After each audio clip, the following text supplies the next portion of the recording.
आज का जो टॉपिक है वो D10 है। D10 चार्ट हमारा प्रोफेशन डिसाइड करता है, हमारा प्रोफेशन बताता है। डिसाइड तो नहीं बोलूँगी मैं, बट हाँ वो प्रॉमिसेस देता है हमारे प्रोफेशनल करियर के लिए, हमारी प्रोफेशनल लाइफ के लिए। तो जब भी आप अपना करियर के बारे में देख रहे हो, किसी का प्रोफेशन डिसाइड कर रहे हो कि अगर आपको जॉब में ज़्यादा ग्रोथ मिलेगी या आपको बिज़नेस आपको अच्छा रहेगा, बिज़नेस अच्छा रहेगा तो क्या बिज़नेस अच्छा रहेगा, वो आपको D10 बताता है।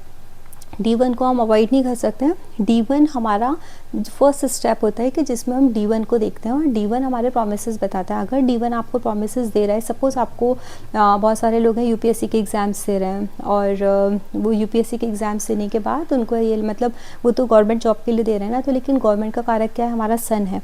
अगर आपका सन D10 में आपके फर्स्ट हाउस से 10th हाउस से लिंक बना रहा है और सेम पोजीशन उसकी कहीं भी किसी भी तरीके से कोई भी कनेक्शन उसका लग्न के साथ D1 में या D10 में है और सेम आपको स्ट्रॉन्ग उस पोजीशन पर आपको अगर D10 में मिल जाता है तो आप 100% उसको प्रेडिक्शन दे सकते हो कि yes you will get a government job.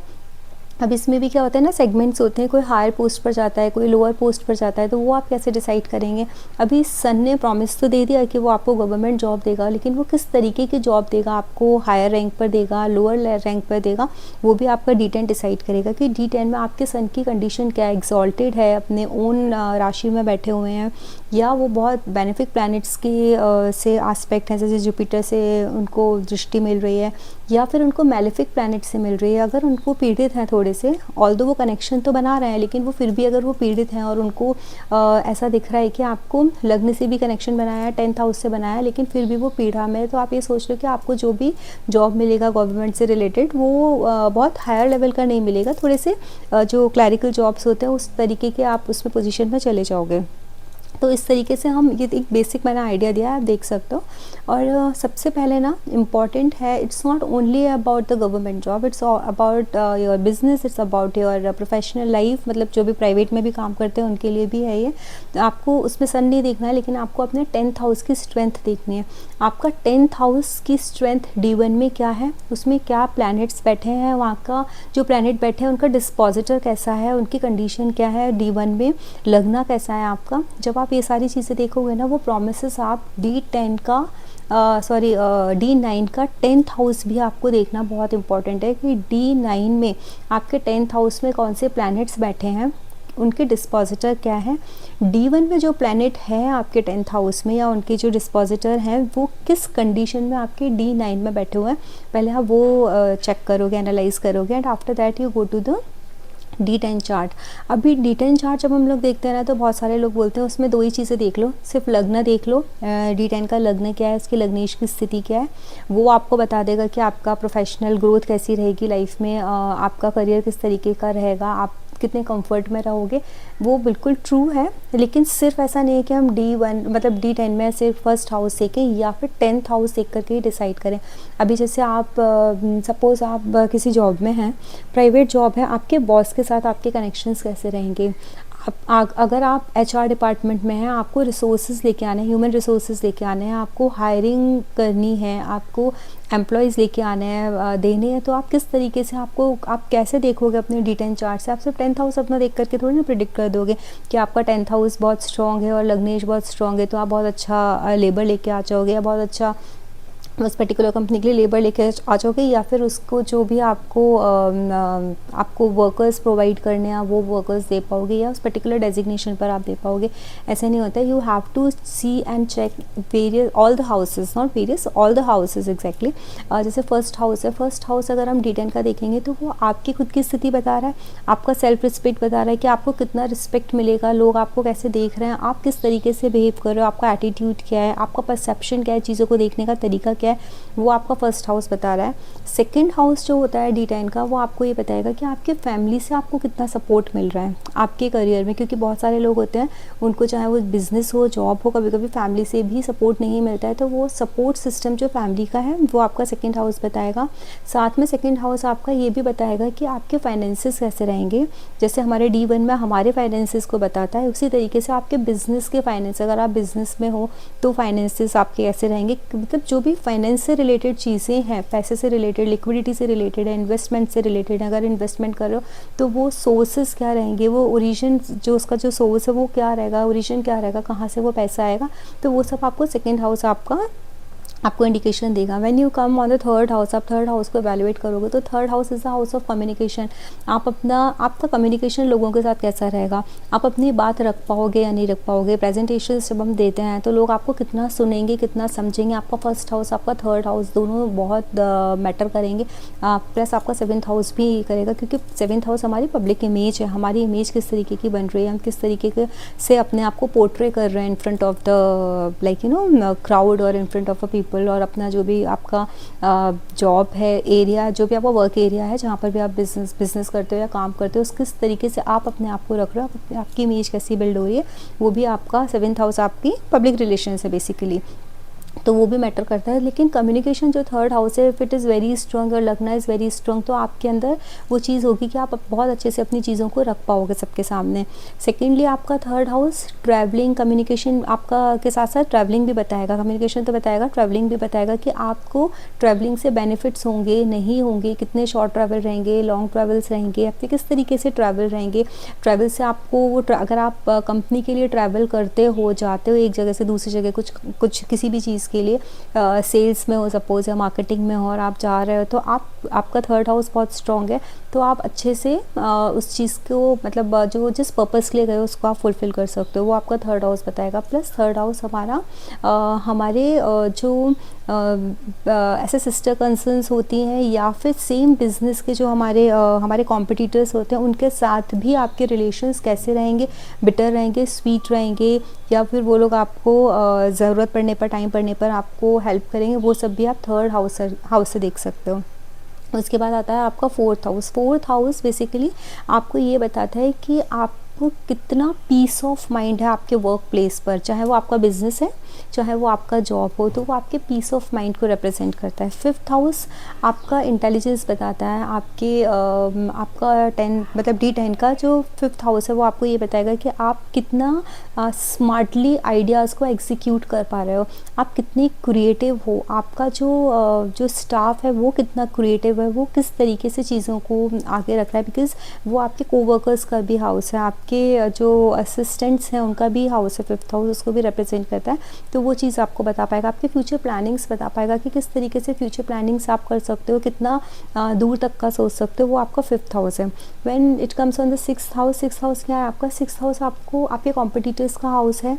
Competitor के हाउस के साथ साथ ये आपके एनिमीज़ का भी हाउस है। हिडन एनिमीज़ जो होते हैं ना, वो आपको बताएंगे, मतलब आपका सिक्स्थ हाउस बताएगा कि आपका अगर सिक्स्थ हाउस बहुत स्ट्रॉन्ग है, आप कितने भी कॉम्पिटिटर्स रहने दो मार्केट में, कितने भी एनिमीज़ रहने दो, बट कोई आपसे जीत नहीं सकता, आप हमेशा डील आप ही को मिलेगी। होता है ना, आपने देखा है बहुत सारे लोग ऐसे होते हैं कि मार्केट में जैसे आप किसी मैन्युफैक्चरिंग यूनिट में हो, रॉ मटेरियल का रेट बढ़ गया है और सामने वाला भी अपना रेट कम करने को रेडी नहीं है, मतलब कंपटीशन बहुत कट टू कट हो गया है और उसमें ना सर्वाइव करना मुश्किल हो गया। बट अगर आपका सिक्स्थ हाउस स्ट्रॉन्ग है तो आप सर्वाइव कर जाओगे। अपने कॉम्पिटिटर्स के साथ कंपटीशन करने की जो स्पिरिट होती है, या फिर जो आपको एक बोलते हैं ना, एक बूस्ट मिलता है कहीं से, या फिर आपको एक अंदर से एक इच्छा रखती है कि नहीं मुझे लड़ना है, मुझे करना है, तो वो आपका कौन दिखाता है? वो आपका सिक्स्थ हाउस दिखाता है कि आपका सिक्स्थ हाउस जितना स्ट्रॉन्ग होगा, आप उतना स्ट्रॉन्गली अपने कॉम्पिटिटर्स के साथ फाइट कर पाओगे, लड़ पाओगे और जीत पाओगे। सेवेंथ हाउस मैंने बताया आपको, हम लोगों ने डिस्कस किया था कि वो एक आपका पब्लिक इमेज है, पब्लिक रिलेशन, आप किस तरीके के रिलेशंस मेंटेन करते हो सामने वाले के साथ, वो आपका सेवेंथ हाउस है। अभी एट्थ हाउस की जब हम बात करते हैं, eighth house is very secretive house, और एट्थ हाउस में ऐसा हो जाता है कि हमको वो सडननेस का हाउस भी, हमको यही नहीं पता चलता कि हमको सडनली गेंस होंगे या हमको लॉसेस हो जाएंगे, या हमारा, क्योंकि वो ट्रांसफॉर्मेशन का हाउस है कि कभी कभी ऐसा लगता है कि हमको कोई नुकसान हो गया, मार्केट क्रैश हो गया है, कोई प्रॉब्लम आ गई है, जैसे बहुत सारे लोग स्टॉक मार्केट में भी जो पैसा लगाते हैं, ये सडन गेंस का भी हाउस है ना एट्थ हाउस।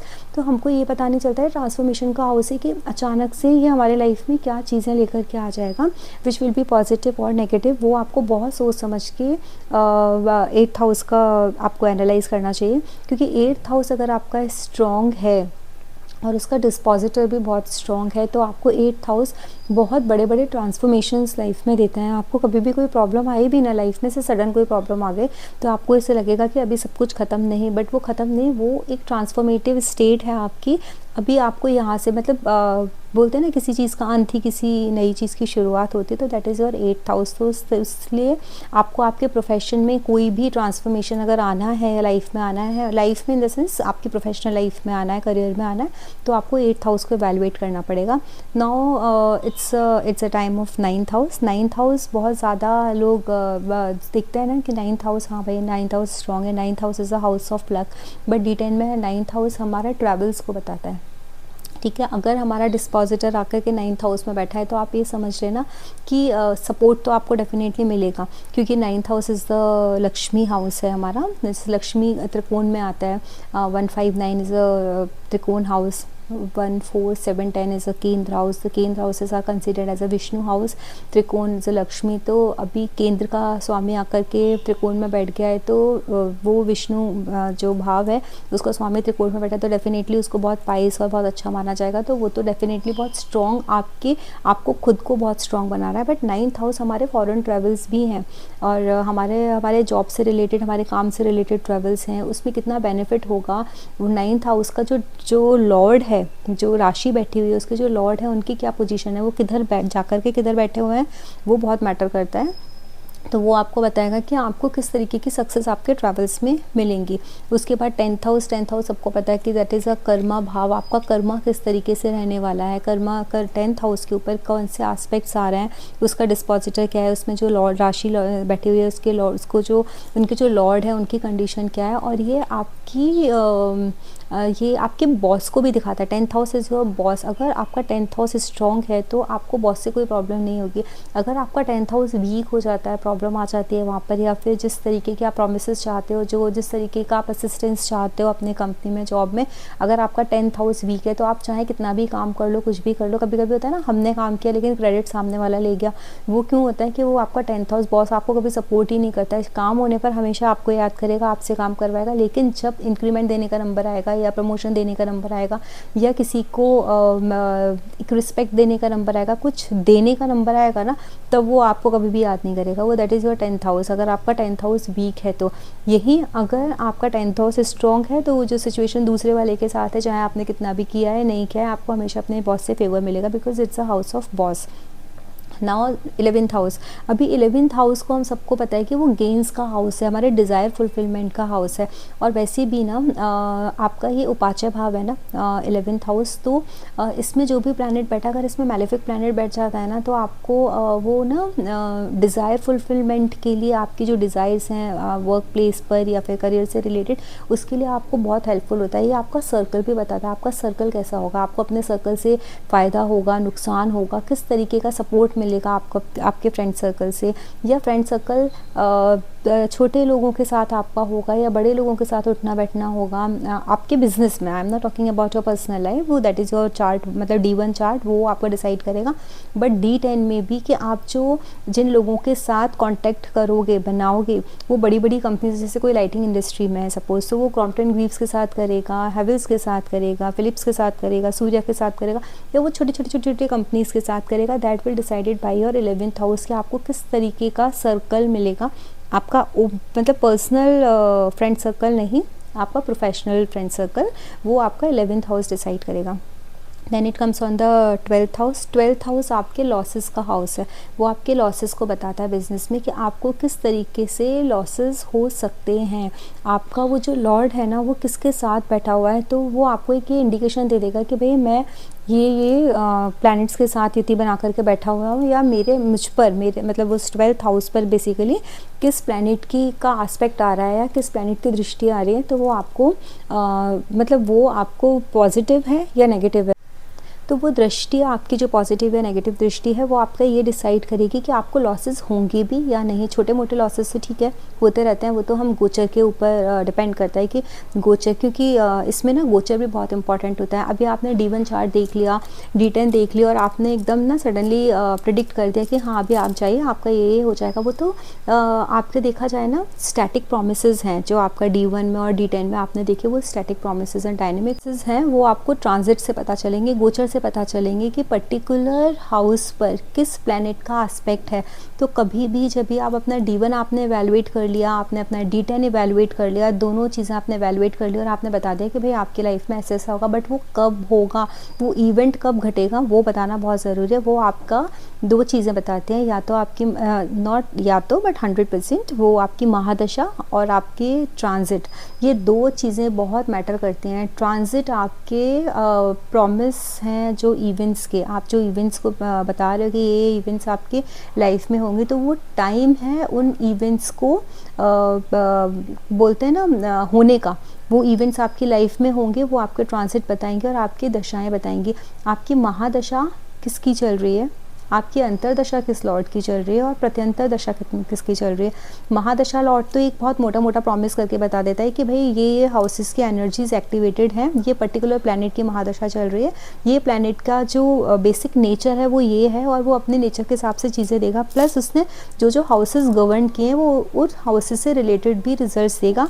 अब वो पॉजिटिव रिजल्ट्स देगा, नेगेटिव रिजल्ट्स देगा, ऐसा नहीं होता है कि कभी भी कोई महादशा चल रही है तो वो हमेशा आपको नेगेटिव रिजल्ट्स देगी या पॉजिटिव ही देगी, कभी फिक्स नहीं रहता है। वो रीज़न है बिकॉज क्योंकि महादशा तो चलो जैसे वीनस की आई वो 20 ईयर्स के लिए आ गया, आपका वीनस बहुत अच्छे में बैठा है, लक्ष्मी योग भी बना के बैठे हुए हैं, सब कुछ है, बट वो वीनस आपके कर क्या रहे हैं, आपकी अंतरदशा जिस लॉर्ड की आई और वो किसी ऐसे लॉर्ड की अंतरदशा में है उस टाइम में जो उनको उनके या तो उनके खुद के हाउस को ही नेगेट कर रहे हैं जिसके वो बहुत पॉजिटिव रिजल्ट देने के लिए रेडी हैं, या फिर वो जो लॉर्ड है वो खुद ही पीड़ित हैं, या वो हाउसेज ऐसे हैं जिनके ऊपर कुछ ऐसे मैलेफिक प्लैनेट्स का एस्पेक्ट है जिसकी वजह से पीड़ा है, या फिर वो आपस में एनिमिटी में है, पंचदा मैत्री में भी और जो नैसर्गिक रूप से भी उनकी होती है।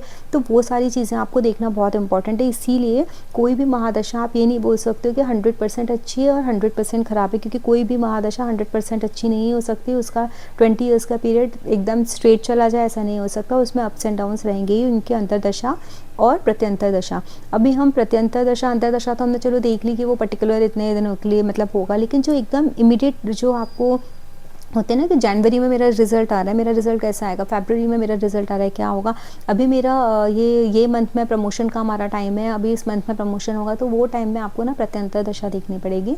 ऑफकोर्स महादशा रीड करना है, अंतरदशा रीड करनी है और प्रत्यंतर दशा को आपको इंक्लूड करना है उसमें। फिर आप मिला करके तीनों के रिजल्ट देखो, D1 में वो किस तरीके के रिजल्ट दे रहे हैं, क्या प्रोमिस कर रहे हैं, D10 में फिर आप जा करके उसको चेक करोगे कि D10 में उन्होंने ना क्या प्रोमिस किए, मतलब जो आपको D1 में प्रोमिस दे रहे हैं उनको वो स्टैम्प कर रहे हैं या मना कर रहे हैं या बिल्कुल 100% मना कर रहे हैं। और फिर ये दो स्टेप होने के बाद थर्ड स्टेप है आपका गोचर का, ट्रांजिट का। फिर आप ट्रांजिट देखो कि ट्रांजिट में वो पर्टिकुलर प्लैनेट्स पर किसी शुभ ग्रह की दृष्टि पड़ रही है, क्योंकि देखिए ट्रांजिट में आप जब भी देखोगे ना, आप सैटर्न का ट्रांजिट, राहु का, केतु का और जुपिटर का, ये चार प्लैनेट के जो ट्रांजिट होते हैं ना, ये चारों प्लैनेट्स बहुत इंपॉर्टेंट होते हैं ट्रांजिट में, क्योंकि ये बहुत लंबे टाइम के लिए आते हैं। जैसे जुपिटर है हमारे 1 साल के लिए आएंगे, राहु केतु 18 मंथ्स के लिए आते हैं और हमारे सैटर्न 2.5 ईयर्स के लिए आते हैं। तो ये उतने लंबे टाइम के लिए, बाकी के तो चलो कोई 40 दिन के लिए आया, कोई 1 महीने के लिए आया, मून तो 2.25 दिन में चले जाते हैं को, तो वो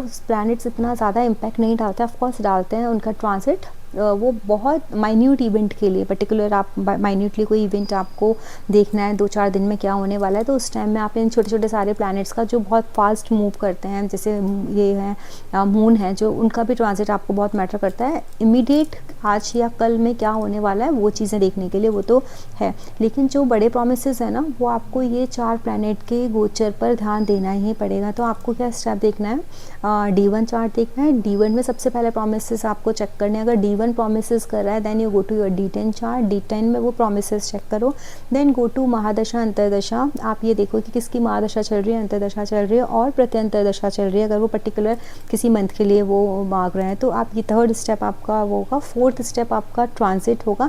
ये जब चारों स्टेप्स आप अपने लगा दोगे तो फिर आप इजीली आप सामने वाले को प्रेडिक्ट कर सकते हो। आपकी दशा, अंतर्दशा और आपकी प्रत्यंतर दशा भी आपको प्रॉमिसेस दे रही हैं, आपका ट्रांजिट भी दे रहा है, D10 आपको प्रॉमिसेस दे रहा है, D1 प्रॉमिसेस दे रहा है और D9 का आपका 10th हाउस भी आपको प्रॉमिसेस देने के लिए रेडी है। तो आप 100% बोल सकते हो कि हाँ ये काम आपका हो जाएगा या नहीं होगा, वो आप स्टैम्प करके दे सकते हो और वो आपका प्रेडिक्शन ठीक निकलेगा। तो ये छोटा सा एक वीडियो था जो D10 के ऊपर है। अभी नेक्स्ट वीडियो में मैं ट्राई करूँगी कि हम हर प्लैनेट का एक क्या इफेक्ट रहेगा 10th हाउस पे। अगर सन है तो क्या इम्पैक्ट देंगे, मून है क्या इम्पैक्ट देंगे, मार्स क्या इम्पैक्ट देंगे, या उनका जो कंजंक्शन दूसरे प्लैनेट्स के साथ होगा क्या इम्पैक्ट देगा। तो I will make a video on that. तो अगर आपको अच्छा लगा हुआ वीडियो तो इसे लाइक कीजिए, सब्सक्राइब कीजिए, और अगर कोई भी इससे रिलेटेड कोई क्वेरी हो या कोई क्वेश्चन हो तो प्लीज़ कमेंट बॉक्स में लिख दीजिए। Thank you.